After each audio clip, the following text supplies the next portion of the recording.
তাদের সেই স্বপ্ন দিবার স্বপ্ন হয়ে থাকবে ইনশাআল্লাহ। সেই স্বপ্ন হয়ে থাকবে।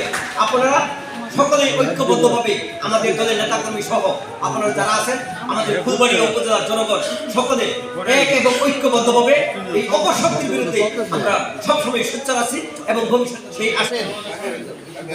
সংক্ষিপ্ত কথা বলবেন আজকের এই অনুষ্ঠানের সভাপতি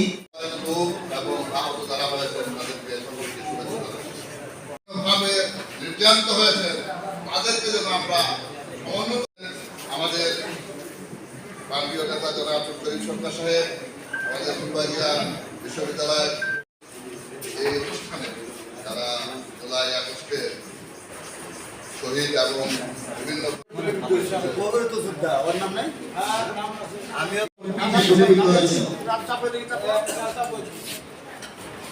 এরপরে আসবেন